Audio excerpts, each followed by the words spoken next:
Ya, selamat pagi pemirsa dimanapun Anda berada. Kembali kita berjumpa dalam program Lensa Publik bersama saya Rina Chandra. Dan kali ini kita berada di lokasi yang cukup spesial, yaitu di kedai kopiku yang berada di Kampung Bugis. Dan bersama seorang narasumber istimewa dari Universitas Borneo Tarakan. Beliau adalah Profesor Dr. Engineering Insinyur Daud Nawir STMT. Beliau adalah guru besar ketiga yang berhasil dikukuhkan di Universitas Borneo Tarakan, dan juga sebagai guru besar pertama di Fakultas Teknik di lingkungan Fakultas Teknik Universitas Borneo Tarakan, dan sekarang juga aktif mengajar di Fakultas Teknik Sipil dan juga sebagai Wakil Rektor Bidang Umum dan Keuangan Universitas Borneo Tarakan. Ya, selamat pagi, Prof. Pagi, sehat Pak. Terima kasih sudah menemani Sama-sama, saya. yang terima kasih karena diundang di acara ini, Mbak. Alhamdulillah. Prof, kita langsung aja mungkin boleh, ya. boleh. Jadi kemarin saya sempat menyaksikan perhelatan di mana Prof dikukuhkan sebagai salah seorang guru besar di situ, begitu ya, di Universitas Borneo. Nah, spesialisasinya di infrastruktur transportasi. Betul, Pak. Betul. Betul. Apa sih sebenarnya yang dimaksud dengan infrastruktur transportasi, dan apa aja yang ada di dalam skup itu sendiri? Terima kasih Mbak Nina. Jadi memang spesialis saya lebih kepada infrastruktur material ya Mbak, untuk bahan pengangkatan, termasuk disertasi S3 saya berbicara tentang material.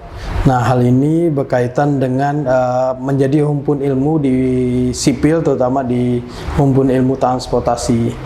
Memang di transportasi sendiri sebenarnya ada beberapa himpun. Seperti salah satunya kalau saya di infrastruktur, ada kawan wakil rektor juga di rekayasa transportasinya, ada juga kawan di manajemen lalu lintasnya. Jadi kita di transportasi itu umpunya cukup banyak, karena memang persoalan-persoalan transportasi ini memang complicated. Jadi masing-masing harus punya spesifik gitu. Oke, tapi pagi-pagi udah tegang nih. Gimana kalau minum dulu, Mas? Boleh, boleh. Ada apa aja nih kopinya di sini? Spesialisasinya di sini kopi. Ada namanya bestseller. Ada kopi itu. Wah, kebetulan saya bukan peminat kopi, Mbak. Oke, yang lainnya? Saya teh. Oke. Lemon tea, lemon tea. Lemon tea? Oh ya. Boleh. Panas Oke. dingin. Dingin aja, dingin. Oke, Ya. saya mungkin boleh dikasih lemon tea juga. Iya. Oke, ya panas. Memang Mbak Nina, saya melihat tempat kita saat ini sangat representatif dan sangat saya juga terkaget gitu. Pertama kali meninjau lokasi ini sangat bagus, dan bisa kita untuk buat kegiatan-kegiatan yang mungkin berkaitan dengan kajian-kajian transportasi. Kawan-kawan mahasiswa juga bisa di sini lah. Hangout Karena begitu lebih lebih santai dan tidak terlalu kaku untuk kita bisa melakukan kegiatan di sini. Oke, mudah-mudahan nanti bisa jadi tempat pilihan Boleh, terbaik boleh lah, dijadikan begitu ya. referensi untuk kita kegiatan di sini. Baik. Prof, kita kembali ke laptop nih ya. Baik. Jadi infrastruktur transportasi memadai tersebut untuk kawasan perbatasan Kaltara, Betul. kalau saya dengar kemarin ya. Kemudian diyakini mampu meningkatkan konektivitas dan pertumbuhan ekonomi regional. Betul. Apa korelasinya? Iya, jadi memang di dalam ilmu teknik sipil, terutama transportasi, denyut nadi yang paling penting dalam suatu perkembangan infrastruktur atau pemekaan wilayah adalah transportasinya, Mbak. Tidak mungkin salah satu ada berkembang suatu daya apabila sistem transportasinya tidak baik. Oke. Kita perhatikan seperti kita ketahui, kenapa saya intens pada bidang perbatasan, karena memang posisi saat ini Kalimantan Utara adalah daerah perbatasan, terutama 3T ya Mbak. Bagaimana kawan saudara-saudara kita yang ada di Longlong dan lain sebagainya, terutama aksesnya di lebih mudah begitu ya, aksesnya lebih mudah, dan selama ini kan memang kita ketahui bahwa saudara-saudara kita ini tidak terjamah dengan baik, Mbak. Sehingga akses perekonomian dan sebagainya menjadi tidak stabil, dan saudara-saudara kita merasa tertinggal. Oleh sebab itu memang konsen fokus kita adalah bagaimana perubahan suatu paradigma yang bagus adalah transportasinya harus bagus, Mbak. Apa saja yang sudah dibuat ini, Prof? Ya, seperti kita ketahui dalam penelitian kami, riset yang sudah kami lakukan, terutama kami menyusun tatanan, ada istilahnya tata awil ya, Mbak. Itu adalah turunan dari Tatanas atau tatanan transportasi nasional. Di wilayah ke provinsi namanya tata awil, tatanan transportasi wilayah. Akses-akses yang memang ada di saudara-saudara kita di penghujung negeri itu tidak terlalu bagus. Gitu. Kita coba memberikan rekomendasi bagaimana akses-akses yang selama ini kita gunakan. Saya contohkan di Long Beluah. Long Beluah itu dulu aksesnya hanya menggunakan kapal atau tempel istilah kita di sini ya, Mbak. Sekarang kan sudah ada akses untuk pesawat, tapi cost-nya sangat tinggi dan sangat terbatas. Hanya digunakan pada momentum-momentum tertentu seperti saudara-saudara kita yang sakit dan sebagainya. Emergency. Iya, emergency. Sekarang akses yang sudah bisa dibuat, salah satunya jalan keluar yang sudah dilakukan adalah bagaimana akses antara Malinau dan Kahayan melalui jalan darat. Seperti kita ketahui dalam beberapa tahun yang lalu Pak Presiden datang ke Kahayan, di mana jalan tembus dan sudah bukan pekerjaan untuk kredit lagi, tapi sudah aspal. Ini kan suatu kemajuan yang sangat luar biasa gitu, dan ternyata bisa kita lakukan. Itu yang lagi Prof perjuangkan. Itu yang kita harus perjuangkan, Pak. Kita sama-sama harus memperjuangkan itu, karena memang saya tidak bisa datang ke Kopiku kalau tidak ada akses jalan, Mbak. Betul. Ya, kan? Dulu kita ketahui bahwa Kampung Bugis ini kan jalannya lumayan cuma agregat, tapi kan sekarang sudah aspal. Ya, sudah dulu cukup ramai. kita ketahui masa kecil saya kalau saya jalan ke sini bisa sampai 40 menit atau 50 menit. Sekarang dari Mambungan tempat saya 15 menit sudah bisa ini. Karena akses transportasi menjadi denyut nadi yang harus kita benar-benar perhatikan, Mbak. Selain jalan, apalagi untuk kebutuhan konteks Kaltara? Iya, memang fokus saya lebih kepada transport ya, Pak, material ya.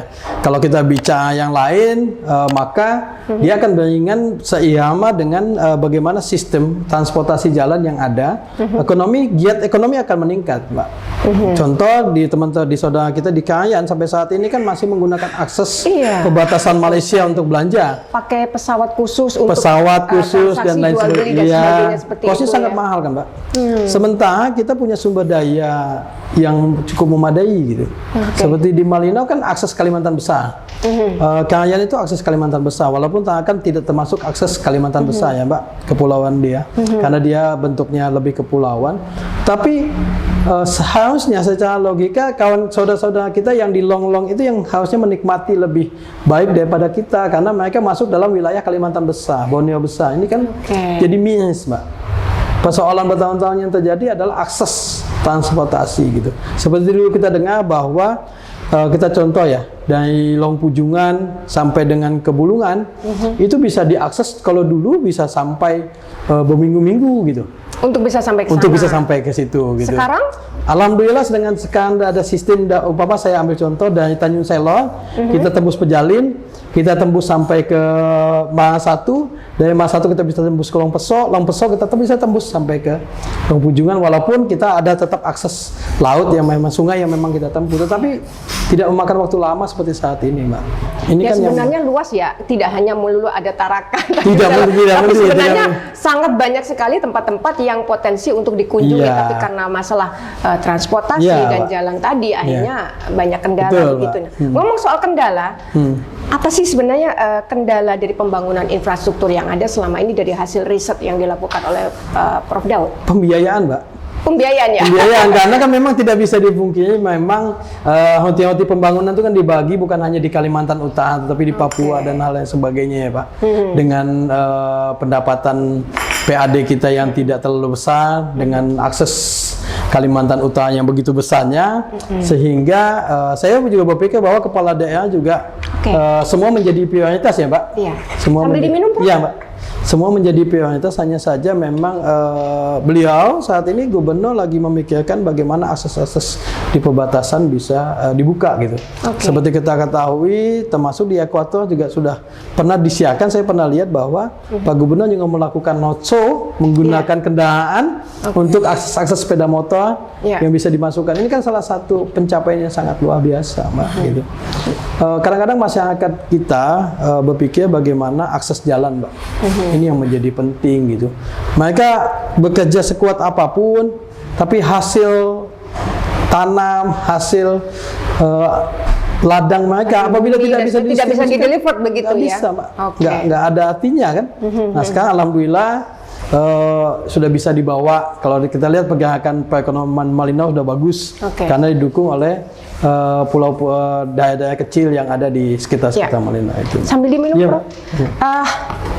Tadi Prof ngomong tentang kendala begitu ya. Namanya kendala pasti ada dong strategi gitu yang sedang teman-teman, mungkin Prof bersama teman-teman yang lain gitu ya. Apa nih strategi yang kira-kira sedang digagas supaya memang benar-benar tujuan yang tadi diharapkan benar-benar bisa terwujud, menyentuh semua teman-teman yang ada di ujung-ujung semuanya bisa punya akses yang mudah gitu. Apa strategi? Tahun 2023 kami melakukan kajian yang kami namakan tadi, Mbak, tataan transportasi wilayah. Kan harus memiliki regulasi yang jelas dulu dan harus ada master plan atau blueprint yang kuat untuk pengembangan suatu daerah, Mbak. Kan tidak bisa kepala daerah mengambil kebijakan tanpa ada blueprint yang jelas apa yang harus dikerjakan.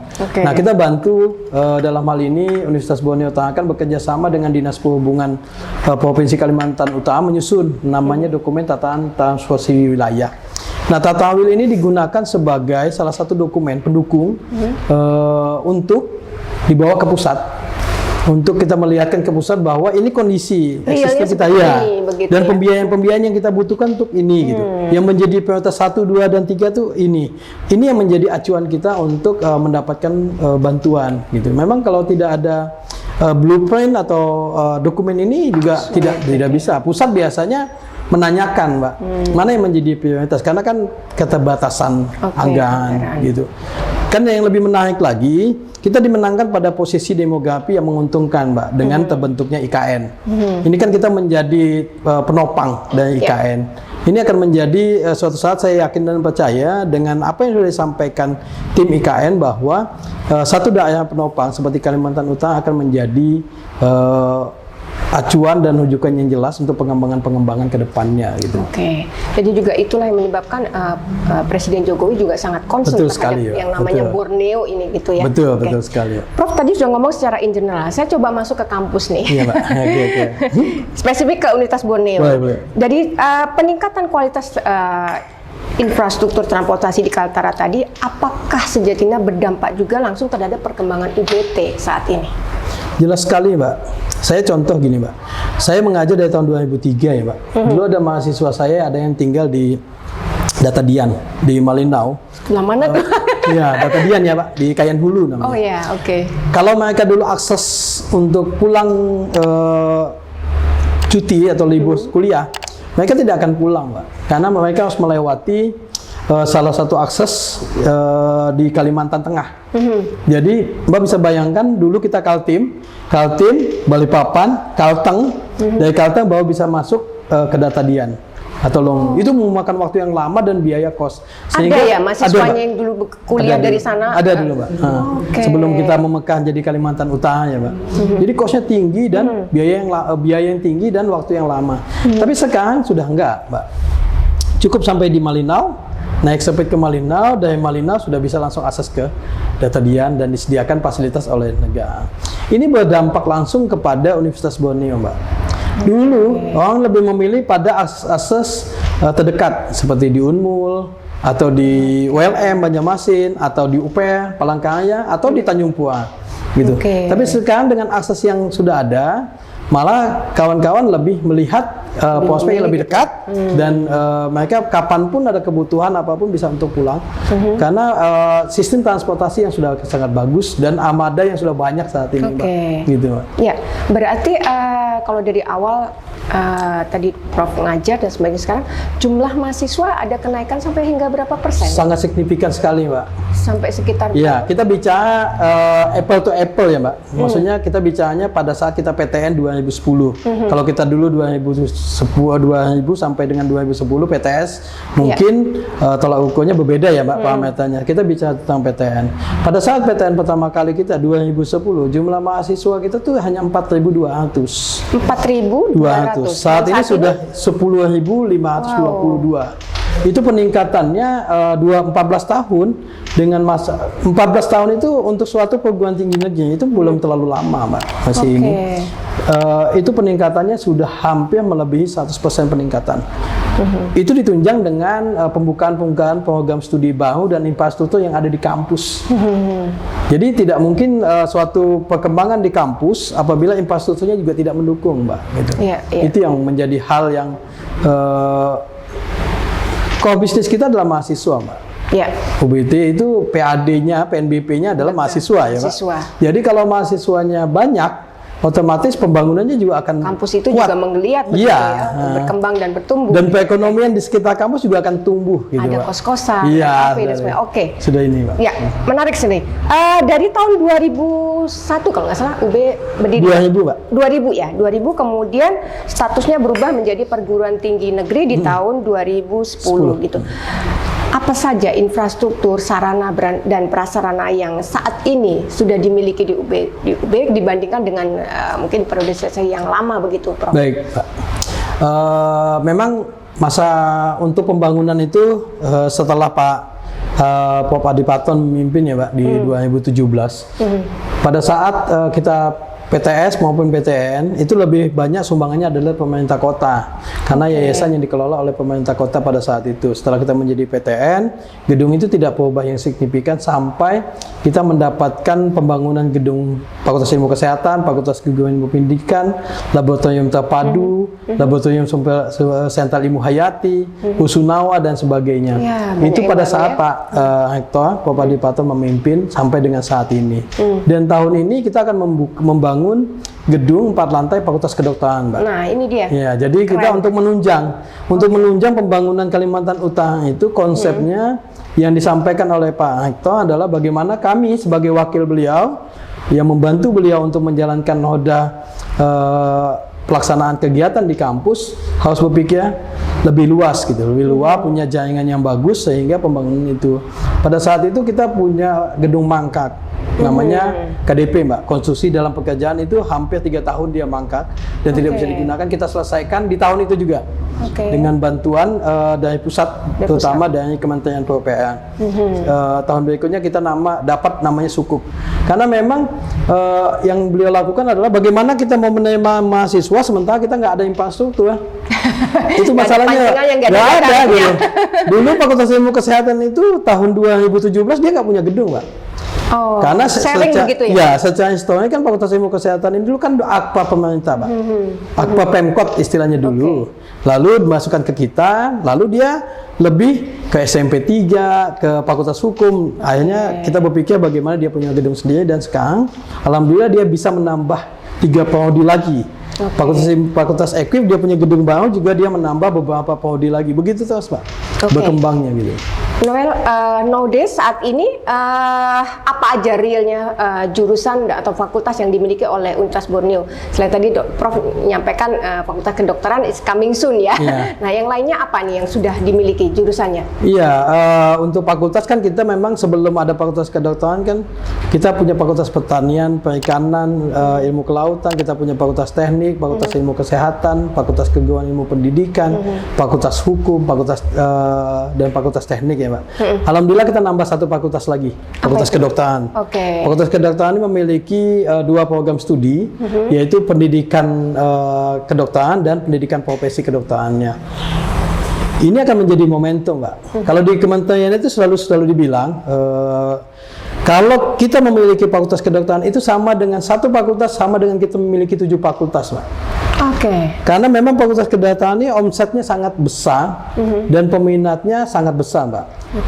Dan cost yang kita dapat dari PNBP juga sangat besar gitu. Bukan berarti kita mau mencari keuangan sebanyak-banyaknya. Memang Fakultas Kedokteran ini spesial. Banyak disasar begitu. Banyak disasar, Mbak. Banyak disasar. Kita belum buka aja sudah mulai inden ini, Mbak, gitu. Sudah mulai inden karena kita hanya bisa menerima 40 mahasiswa. Kita belum bisa menerima profesi karena harus ada lulusan dulu. Nah, ini aja sudah mulai banyak yang bertanya-tanya bagaimana. Karena memang alhamdulillah ini penugasan dari kementerian untuk kita, karena memang di Kalimantan Utara belum ada fakultas kedokteran. Ini akan menambah penggiat lagi untuk lebih bergiat lagi kita di kampus untuk kegiatan. Jadi nantinya. tidak perlu bersusah payah untuk harus kuliah di luar Kaltara begitu ya, karena Tarakan sudah mulai nanti akan dalam waktu dekat akan segera punya yang namanya fakultas kedokteran. Oke, Prof, sebagai closing statement apa yang ingin disampaikan kepada pemirsa di rumah, silakan. Ya, buat saudara-saudara kami, percaya dan yakinlah bahwa kami akan memberikan pelayanan dan memberikan yang terbaik buat teman-teman, terutama teman-teman yang SMA yang akan melanjutkan pendidikan di Universitas Borneo Tarakan. Jangan kemana-mana. Di kita juga sudah akreditasinya sudah terakreditasi. Kita memiliki sarana prasarana yang sangat memadai. Dan apabila kalian tidak memiliki tempat tinggal, kita sudah menyediakan rusunawa, dan itu sangat murah sekali. Kita menyediakan fasilitas-fasilitas yang pastinya kita memiliki dosen sumber daya manusia yang hampir seluruh berpendidikan doktor dan sudah memiliki guru besar dan lektor kepala yang bisa diperhitungkan. Jadi tidak perlu memilih perguruan tinggi yang lain. Percaya dan yakin bahwa Universitas Borneo Tarakan adalah universitas yang insya Allah akan menjadi universitas terbaik yang ada di Indonesia dan meluluskan apa yang teman-teman siswa inginkan untuk mencapai cita-cita kalian.